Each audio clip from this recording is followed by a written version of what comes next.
Hi, guys, and welcome back to another episode of Lipstick and Lore. I'm going to be your host into the spooky, unsolved, historical, and conspiratorial stories that plague my mind, and now they've got to plague yours. I'm going to deep dive into today's case in a way that's easy to digest for hopefully most. And I hope you guys enjoy. If you do, go ahead, like, subscribe, and tell me what your theories are down in the comments below. Without further ado, let's get on to today's case. And handing it right back over to voice over me. Also, I'm sorry about the audio. I don't know what's going on with it. My mic's being weird today. I can't fix it, so if there's that weird buzzing sound in the background, I'm sorry. I'm going to try to isolate the audio as much as I can, but I am not a professional, and I am literally doing this in my bedroom closet, okay? Give me a break. If you don't like it, I'm sorry. There's really nothing I can do about it. But today's case is one that I thought everybody knew about, but apparently I was wrong, because the more I talked to people in my real life, I realized how many people didn't know about this story, and that low-key kind of, not upset me, but like, I wasn't happy about it, because it's one that I feel like I learned very early on into my true crime journey.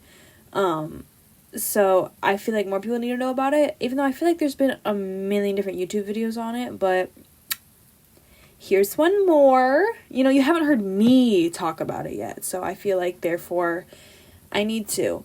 Not only that, but I talk about what I want to talk about. This is my channel, and I do take requests, but that doesn't mean that I'm going to talk about what you asked me to talk about, and that also means I might not talk about what you asked me to talk about soon. And I also just might never talk about it because I might not find it interesting.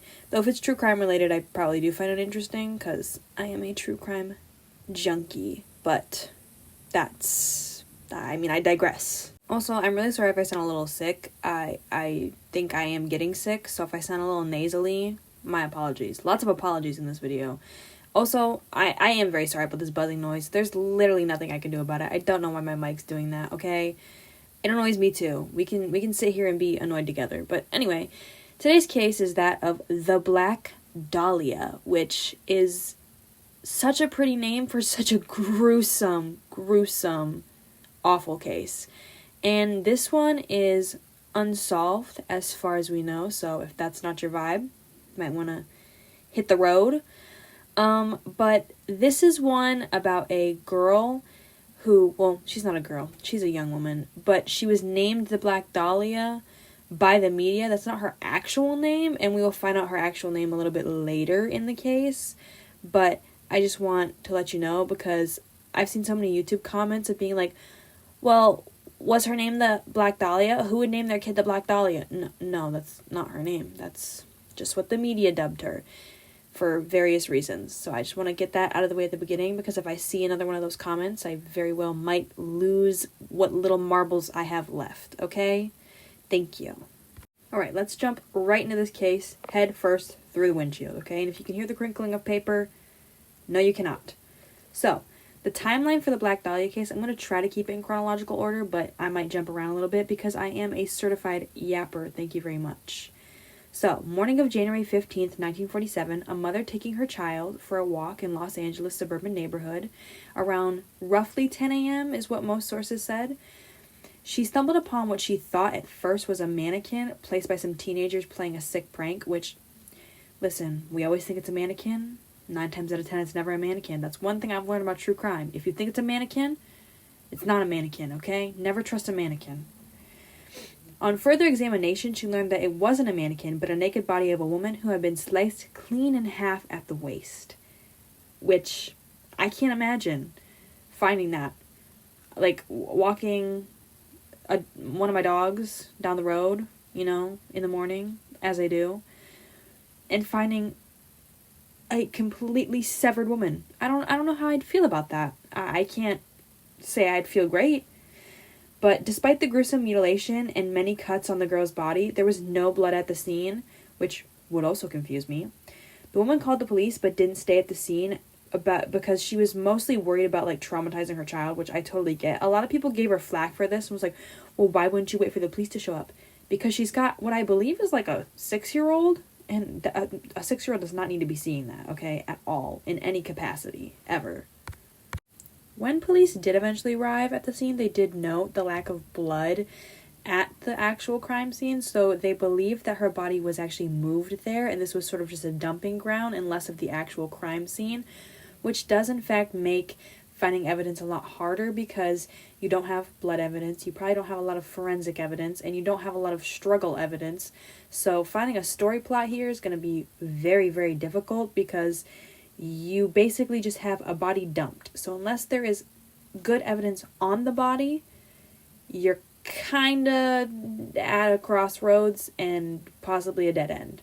So this case was given to the LA police, or LAPD, who enlisted the help of the FBI and eventually identified the body as 22-year-old Elizabeth Short, who was later dubbed the Black Dahlia by the media due to her love of black, sheer, and often scandalous clothing. And that is a direct quote. They called her scandalous, which in reality she liked short dresses and nylons, which I don't think is that scandalous, but you know, I'm not the press, so maybe one day. And this was about January 16th, 1947. That was when they identified her body, and they brought in the FBI, who identified it very quickly. And this was because the LAPD decided that this case was sort of above their pay grade due to the evidence, the little evidence that they had at this point. Elizabeth Short was a beautiful young girl with stunning dark hair and striking features. She had dreams of striking it big in Hollywood, a dream that unfortunately, due to the events of this case, she never got to fulfill. Though I do think she could have really made it because she was so strikingly beautiful. Like all the pictures, I'll put some up on screen. She just had these striking features. She almost reminds me a little bit of like, oh my gosh, what is her name? It's Marilyn Monroe's friend. I'll try to find a picture of who I'm talking about, put her up on screen. It reminds, I don't know if you guys can hear that thunder in the background, but that's thunder in case you can't hear it. And if you can't, I just sound crazy, which I probably am, but anyway. This was her dream, though. Elizabeth wanted nothing more in life than to be a Hollywood actor. In fact, that's why she moved to LA, was to strike it big. And she was actually identified by fingerprints after the FBI inputted her prints into their database. The prints were flagged twice, so this means she was in the system twice, which basically means like when you get booked, they fingerprint you. Now I think they like take your DNA or like your blood or something like that, as well as fingerprint you, and they put your like a picture of your ID on record and stuff. They do a lot more now, but that's actually to add to the database in case you go out and like do commit another crime and your DNA's left or your blood's left or whatever, they can identify you. But the prints were flagged twice. First, she had applied for a job as a clerk at the commissary of Camp Cook in California in January of 1943, which basically means she wanted to work on an army base. And when you do that, they have to take all your information. They fingerprint you. They like do all this background check stuff because obviously it's an army base. They don't really need criminals working there. The second time was in relation to being arrested by the Santa Barbara Police Department for underage drinking. Her mugshot was released to the press to try to bring forth anyone who knew her, because at this point, they basically didn't know if she had any family or not, and nobody had come forward saying she was missing. Okay, I'm sorry. I don't know why every time I try to film, Mother Nature decides she wants to have a natural disaster outside. I tried to wait it out, but it's raining and there's nothing I can do about that. So if you hear thunder and rain in the background, I'm sorry, but Mother Nature is doing her thing. So, yes, the second time it was flagged because she was actually arrested for underage drinking, and they did release it to the press trying to see if anybody knew her, and it didn't really show any results right away, and they were kind of in a waiting game, but they decided to do a little bit more digging into who they thought the suspected killer could be while they waited for anybody to come forward saying that they knew Elizabeth. So they believed that the killer was probably a middle-aged male, which isn't it always, with possible medical background because of the clean incisions that were on the body. It was the fact that she was severed so cleanly right like, where her torso met her legs. Like, she was just so very in half, just cut.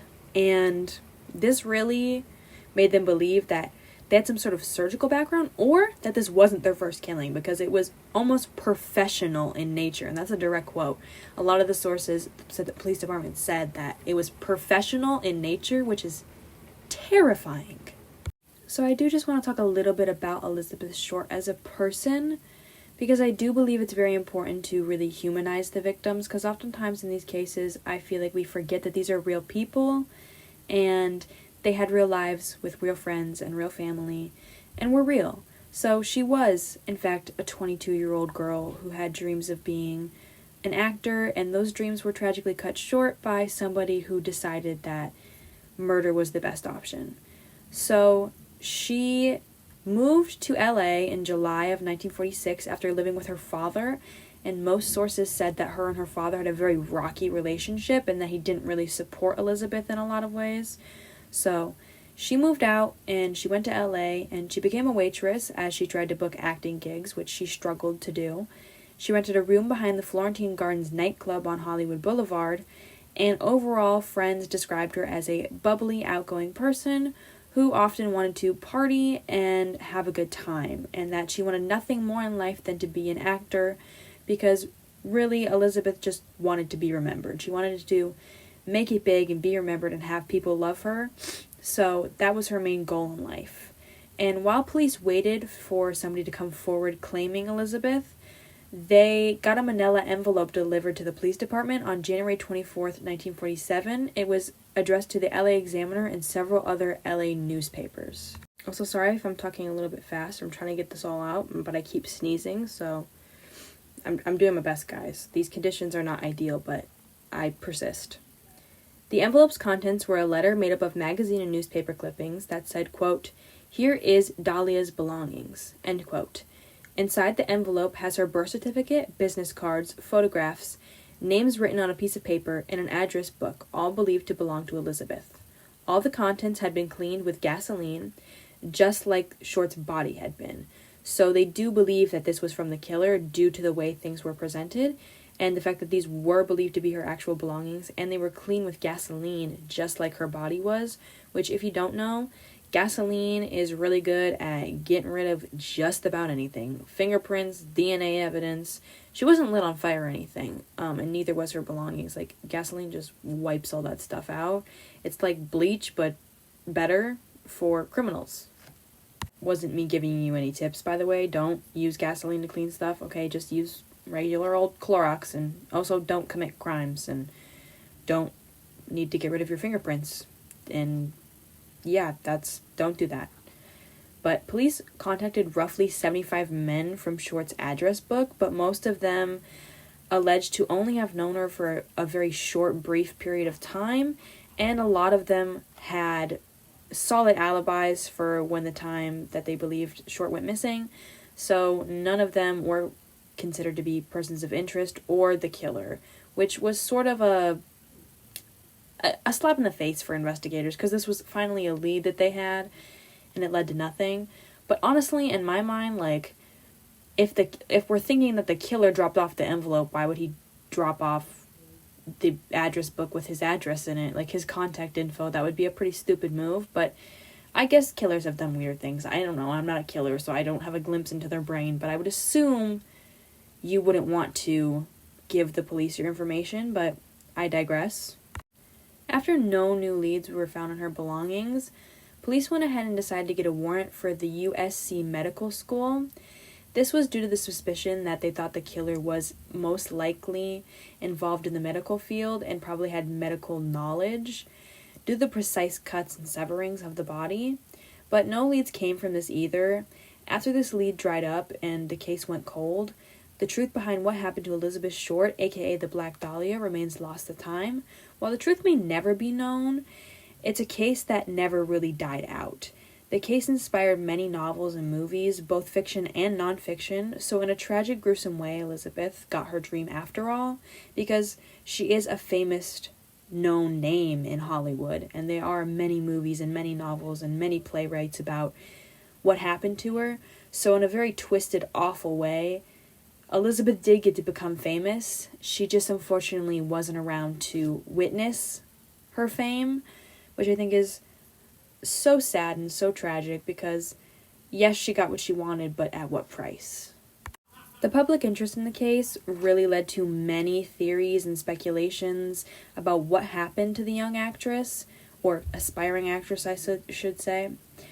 And this also led to many false accusations, which is in every super famous, wide-known case. I've noticed specifically ones with, like, pretty women. There's so many false confessions, which I will never understand. I just won't. Like, I get wanting attention, whatever, but there's so many other things you could do to, like, get attention. Why are you faking being a murderer? And, like, some of the most well-known cases have them. Like, Jeffrey Dahmer had people falsely confessing to them. Ted Bundy had people falsely confessing for him. John Wayne Gacy had people falsely confessing for him. There's probably more cases out there. The smiley face killers is another one. People confess to that all the time. And even just missing persons cases, like in general, just even where they're not known if they're murdered, like people will come forward and straight up just confess. And I don't understand that. That'll never make sense in my brain, because what do you mean you're confessing to a crime you didn't commit? Why? For what reason? I'll never understand that. I really should do a deep dive into the psychology behind that. Anyway, minus the false confessions, the public interest in the case did lead to a lot of feasible possibilities and theories about what happened to Elizabeth Short. And one of these was her possibly being linked to the murder of Janine French in Los Angeles, February 10th, 1947. Another one, which is the one that I personally believe, is that she is linked to the Cleveland torso murders, which took place between 1934 to 1938. At the time of the investigation, there was a prime suspect, Leslie Dillon, which a lot of people think is in fact Short's murderer. So it is a very feasible theory that we have the most information on. So I'm going to talk a little bit about him and why people believe that he is directly involved in her disappearance, if not her murderer. So Dillon was perceived to have intimate knowledge about the case, things that weren't public information yet, things that weren't out to the public, and things that most likely someone either involved or the killer would know about the case. Dillon was a bellhop and an aspiring writer with a strong obsession in sex psychology, which I didn't even know was a thing, okay, until this case. And I was reading about it, and I was like, what in the world is sex psychology?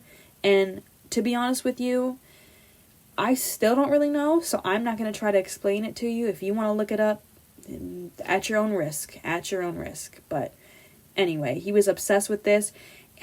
Basically, it's like the mental state when aroused. I don't know, it's weird. The theory, though, is that Dillon killed Short as a favor for a club owner, Mark Hansen, which I don't know what's up with all these names, but they sound very, like, movie-esque to me, but that's besides the point. He had a run-in with Short before and was less than pleased with her, and I couldn't really find exactly necessarily what this run-in was. I think it might have been a rendezvous of sorts, you know, maybe a lover situation, but none of the sources confirmed this. That's just my personal theory on the way they were talking about it.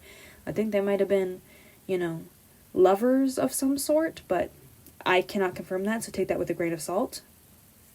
LAPD psychiatrist Dr. J. Paul Derivar, I feel the need to say that because it's got a little accent thing on it. He interviewed Dillon and did an evaluation and decided that he was most likely the suspect based on the intimate knowledge of the case and his obsession with anatomy and sex psychology, because it's another thing about sex psychology. It's a lot about anatomy and stuff like that, not just the brain. So him having intimate knowledge about the case and being into anatomy, which police thought that the person could have a medical background, but also if you're really into anatomy, you know, you would know where to sever the where the bones are weak and you can sever things. That sounds morbid, but you understand what I'm saying. Like, if you know a lot about anatomy, you would know where to do all that stuff. It's like how a butcher knows where to butcher a cow, kind of thing. Dr. Oso believed this because of his ties to Mark Hansen and a note found in a gutter, much like the one with Short's belongings, that mentioned the Stan Hotel in it, which is where Dylan worked as a bellhop. Dylan had intimate knowledge about Short's gruesome end, such as the location of the body, the nature of the mutilation, all before this was public knowledge. So he knew, like, about the different cuts, about the severing, about the lack of blood. He knew where she was found, and, like, not just the general area, to the exact point he knew where she had been found, which was not knowledge that was public. It hadn't been published in newspapers. It hadn't been published to the press. So unless you were a police officer on the case, or you were the killer or there when the killings happened, would be the only ways you could know this. Some people believe that maybe there was a leak in the LAPD, but the LAPD has come out and said that there was not, which, I don't know, you can never really trust that, but that's what they said, so I guess we're inclined to believe them, or not, I'm not really sure. But it does seem like Dylan knew something more of this case, so whether he heard something, or he was there, or there was a leak in the police department, I don't know, but he definitely had knowledge that he shouldn't have had about Short's death, because it was just too specific and too pinpointed to not have him know exact details.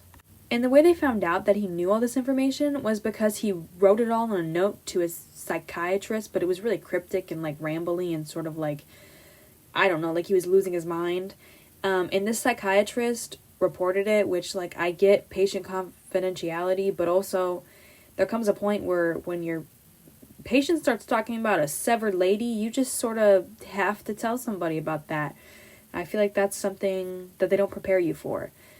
And these weren't details that he had learned on accident. Like, these were very specific details. And this psychiatrist said he was very shaken and thought the note was one of the most horrific things that he had ever seen in his life. But Dylan was never charged. He was released from custody due to a split personality theory, as well as negligence by the detective who misplaced crucial evidence of the case. So he basically got to walk free.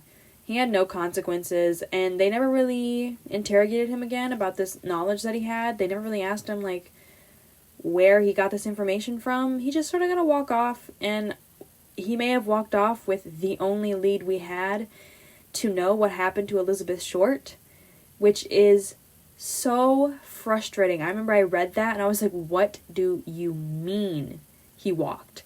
And he walked away, and I don't think he's alive anymore, or if he is, he's really old. So, yeah, that's kind of crazy that they just let him walk because of pure negligence, which we've seen 1,001 times in these cases, but it doesn't get less frustrating each time it happens. And now I want to talk about the theory that I most definitely believe the most. I think this is the most plausible, but take that with a grain of salt, because in the wise words of Southern Sounds ASMR, I'm just a goober on the internet. I don't know nothing about nothing, okay? So take it with a grain of salt. This is simply boots on the ground journalism, easy to digest information. If you want to fact check me on anything, my sources are in the comments below, okay? Thank you. So the one that I believe the most is that she's a victim of the Cleveland torso murderer, because the locations are similar, because the Cleveland torso murderer spanned all over and had a lot of victims. And this was also known as the Mad Butcher of Kingsbury Run. It was an unidentified serial killer who operated in the 1930s and was characterized by the dismemberment and clean severings of 13 known victims and the disposal of their remains. A lot of them were severed at the waist, like Elizabeth was. A lot of them had clean incisions, like Elizabeth had. And a lot of them were young women, which fits her description. And a lot of them were found in the Kingsbury Run area, but this is not the only place that victims were found. But they were often found in an area of Kingsbury Run called the Roaring Third, or the Hobo Jungle, known for its bars, gambling dens, brothels, and vagrants, which LA at the time was known for gambling, bars. Elizabeth lived by a bar area thing. So it's very plausible that she could have been one of these victims. And not only that, but most of the victims of the Cleveland torso murderer were cleaned with gasoline, which is also very similar to Elizabeth Short. Not only that, but the person they believed to be the Cleveland torso killer had medical knowledge, which they believed that Elizabeth Short's killer also had, so that's another similarity. And both of these cases remain unsolved. So, I don't know, just some similarities to point out for you that I thought were interesting. But you let me know what you personally believe down below. And let me know if there's anything I missed about this case. I love feedback. I love you guys. And I'm going to pass it over to outro me, okay?